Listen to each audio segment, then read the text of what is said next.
You are listening to the Marc Guzman podcast experience.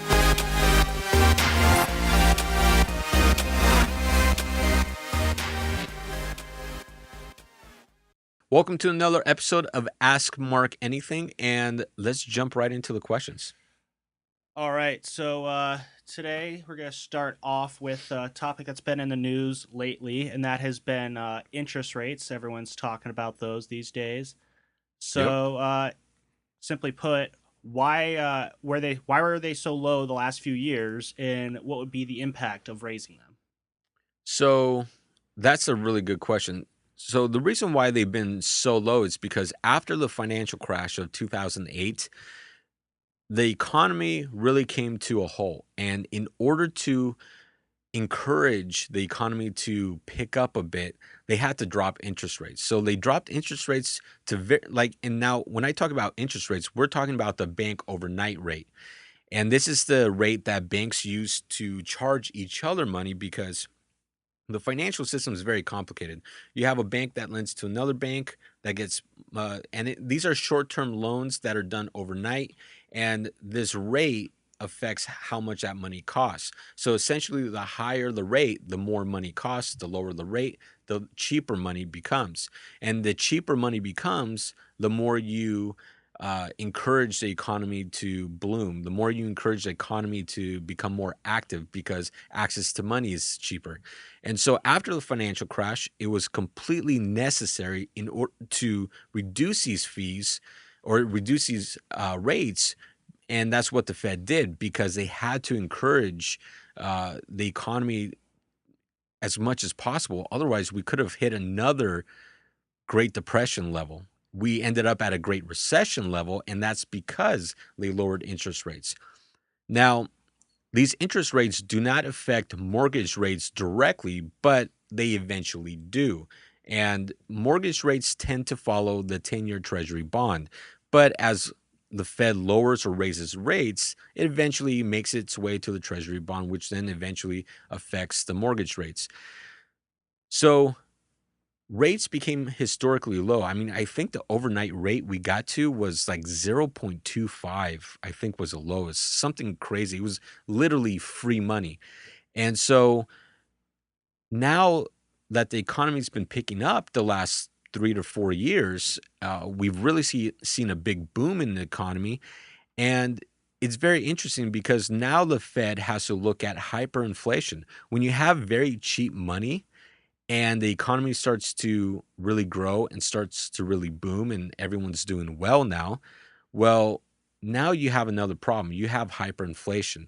And hyperinflation, I mean, you can look it up online for examples, but you could have, a gallon of gas go from $3 to $7, $8 that, within a very short period of time. That would be an example of like hyperinflation. So to counteract that, you have to raise rates. So we've gotten to a point where we have extremely cheap money and the economy is starting to grow and it's booming. So the Fed has to prevent hyperinflation down the road. And in order to do that, you increase the rates. So you increase the rates to avoid hyperinflation, but there's another reason that many people forget. When the next recession hits, you also want interest rates to be high enough to where you can manipulate them back down to give the economy a bit of a boost to avoid a depression.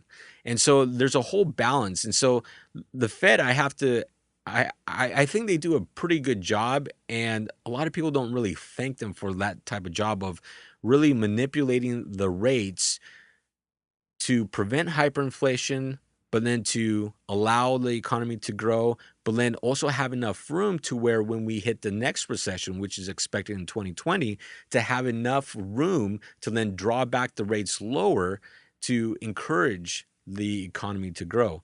And so it's for them, it's a whole balancing act.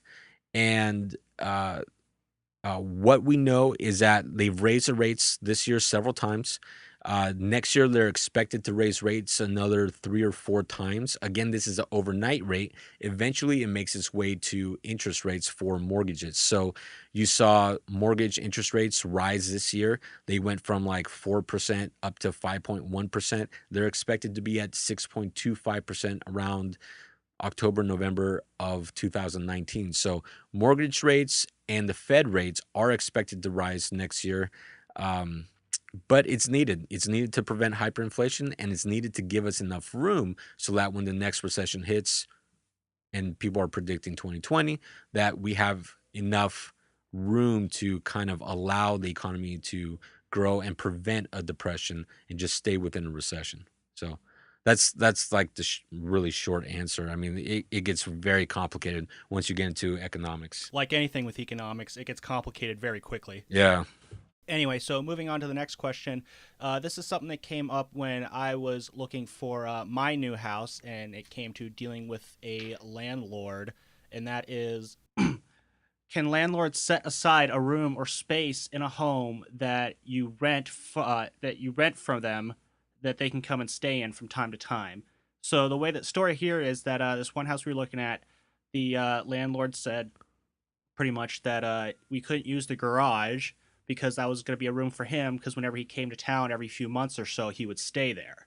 Now, of course, me and my roommates were like, that's a deal breaker. But now, is that something that, landlords can do? Yeah, landlords can do. I mean, once you're a property owner, you can rent out. Um, now, I mean, as long as you have a certificate of occupancy, right? You can rent out uh, rooms, units, however way you want to, as long as it complies with local code and the certificate of occupancy provided by the local city or county jurisdiction.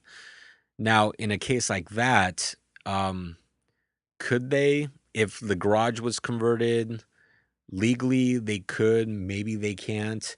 But you know, if let's say they didn't care about the city or county codes and they said, yeah, I just want to rent it out and I'll keep the garage to myself. There are cases like that. I mean, you experienced it. Now, do I recommend for a landlord to do it? Absolutely not. Just because you're going to hurt the rental value for the rest of the property, because it makes tenants feel weird when their landlord is randomly coming by and staying in the garage, just to, sleep every now and then. Now, the other problem that the landlord could experience is, well, what if they're showing up to the property too much and then the tenants feel that they're being harassed? So, for example, if the owner promised them, hey, I'm just going to stay in the garage maybe once a month, once a week, then it's like, okay. But then what if they end up staying every day, every other day, and they start staying a lot more often? Now, all of a sudden, the tenant's going to feel really weird, and they could say, hey, this is harassment. And it just gets very weird and you're getting to gray territory at that point, and it's just not smart to do that. I mean, if you only need a place to stay for one day a week, once a month, whatever the case is, just get a hotel, get an Airbnb, get something.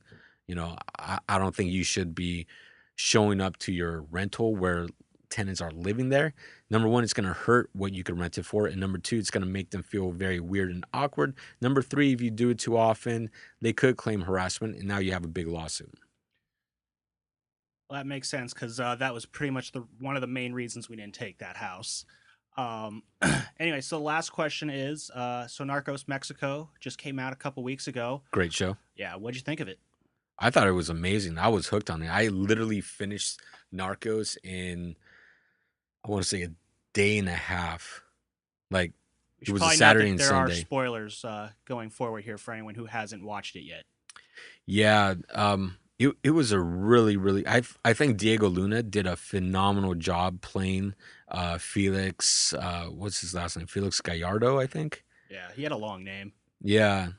I think he did a phenomenal job playing that role, and just how the whole story came about. It's completely crazy to think that it really happened with what they did to Kiki, Yeah. the DEA agent, and yeah, it's just trippy.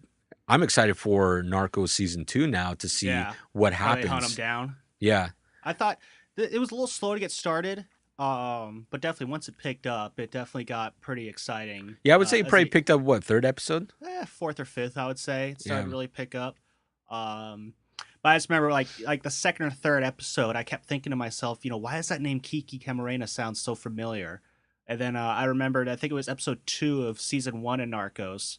They talk about, the reason why a DEA agent can't be killed overseas is because of Kiki, and they end up telling that whole story of what Narcos Mexico essentially is.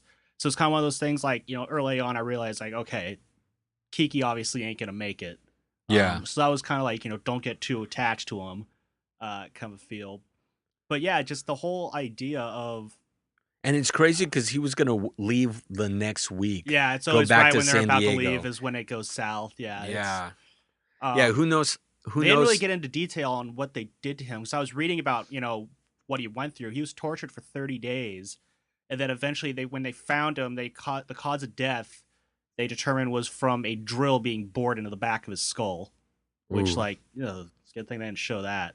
But I thought it was very interesting how you go from this great weed distribution platform to just essentially scrapping that for cocaine, which is like money. if Yeah. if you had stayed with weed, dude, you would have been fine.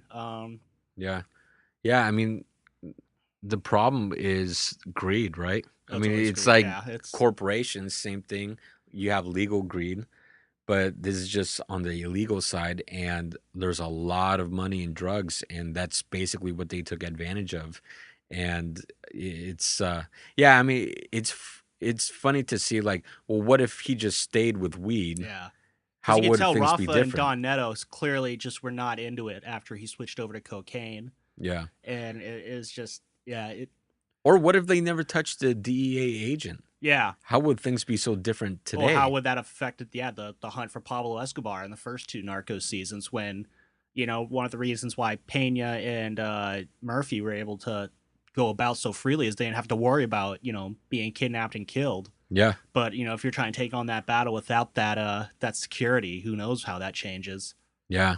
But I mean, it's everything's got to start somewhere, and Yeah. Kiki was the one who turned the DEA into the thing that it is today.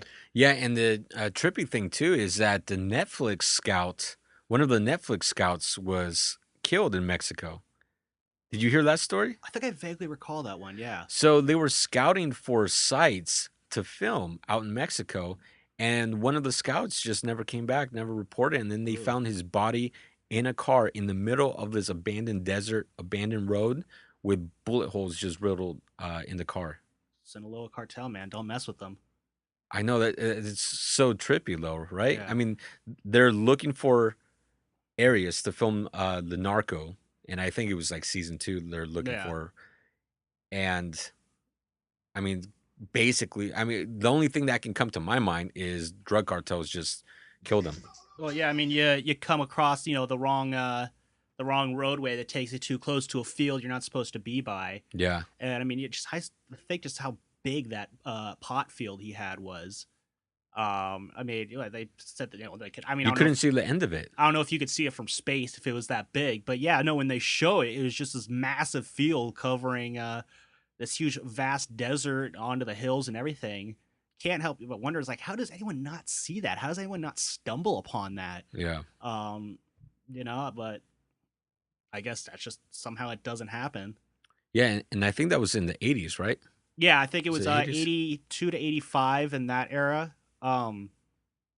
So yeah, because I remember, well, because I mean, they have the one scene they tried to fly the drone, but the drone was year-old footage. Yeah. But that's another thing. It's just like I don't understand. I mean, Can you unless it's imagine like, if they waited 30 years? They could have came to California and just done a legal growing business here. oh yeah, I mean, and I'm sure there's so many other places, but I mean, also that the weed they were growing was special in that it had to be so rural, so it couldn't cross pollinate. So I wonder Yeah. if that'd even be possible in California. Well, yeah, grow houses. Because remember, they started in a grow house, didn't they? Yeah. Well, I mean, sun growing, I guess you get more. I don't They, know the yeah, full they science had, of growing yeah, weed, they but had a greenhouse in Sinaloa, I think. yeah, And then from there, they just needed more space, and that's when they were scouting and found the desert. And then it was a matter of, well, how do you find water yeah. to get to that desert area? And When you think of the science that goes behind it, it's incredible how like smart so many of these, cartels are. Like if you guys put your, smarts to something good, who knows what you accomplish. But I Yeah. guess, but of course, crime pays more. So, Yeah, exactly right. so So thanks for listening, watching to another episode of Ask Mark Anything. Today's Thursday. What is today? The 29th. So yeah, have a great weekend coming up and happy holidays. We just got done with Thanksgiving last week, and we've got Christmas, New Year's, and those holidays coming up. So should be fun. yeah, big game this weekend too. Let's hope Cal takes back the axe. There we go. So thanks for watching. Thank you so much for listening to the podcast. Thank you to our producer, Sam Lubman. Please subscribe, like, comment, and share the podcast. Remember, you can listen to the podcast on iTunes, Podbean, iHeartRadio, Google Play, SoundCloud, and anywhere else you listen to podcasts.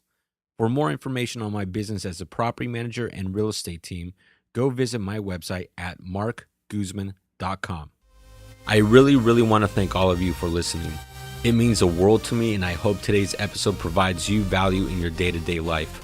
I created this podcast to help showcase the many great people that live in this world and help share some knowledge that I've learned along the way in life. Again, thank you for listening. Check out our sponsors, and I'll catch you on the next episode.